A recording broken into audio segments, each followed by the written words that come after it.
మార్కెట్‌కి వెళ్ళొచ్చాక వెజిటబుల్స్ తీసుకొచ్చినప్పుడు ఆకుకూరలు తెస్తేనండి ఈ సమ్మర్ వచ్చిందంటే ఎప్పుడు చూడండి అసలు అబ్బా విపరీతమైన వాటర్ చల్లుతారు ఆకుకూరలకి.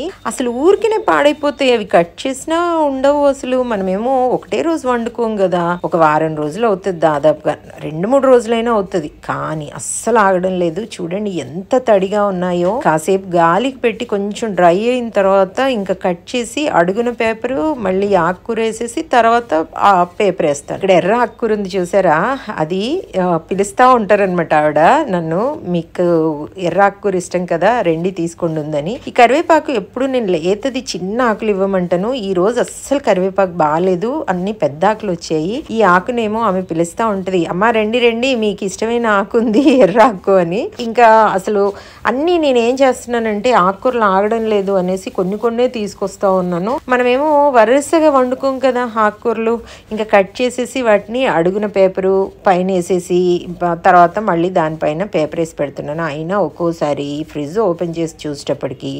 ఆకుకూరలన్నీ పాడైపోయి ఉన్నాయి. అసలు పెండ అయిపోతుంది అనమాట, అన్నీ తీసి బయట పడేయడం అవుతుంది. కానీ వాళ్ళేమో అంటారు ఏంటంటే సమ్మర్ వచ్చింది కదమ్మా, సమ్మర్ వస్తే ఇంకా నీళ్ళు ఇలాగే చల్లుతూ ఉంటారు, మరి లేకపోతే ఆకుకూరలు పాడవుతాయి కదా అంటారు. చూడండి ఈ కొత్తిమీర అయితే ఒకటే కట్ట తీసుకొచ్చాను, ఎందుకంటే 2-3 తీసుకొస్తే పాడైపోతున్నాయి. ఎందుకు తీసుకొచ్చి వేస్ట్ కదా, మార్నింగ్ టైం ఇండ్లలోకి కూడా వస్తాయి కదా అమ్మడానికి, ఇంకా అప్పుడు తీసుకోవచ్చు కదా అని కొన్ని మాత్రమే తీసుకొస్తా ఉంటాను అనమాట. ఇప్పుడైతే ఇది ఆరబెట్టేసి ఫ్రిడ్జ్ లో పెట్టా. కూరగాయలు తీసుకొచ్చాక అన్ని సర్దుకోవడం పెద్ద పని అండి. కట్ చేసి పెట్టకపోతే మరి మార్నింగ్ హడావుడిలో ఎలా కట్ చేసి పెడతాం, అన్ని కట్ చేసి రెడీగా పెట్టుకోవాలి.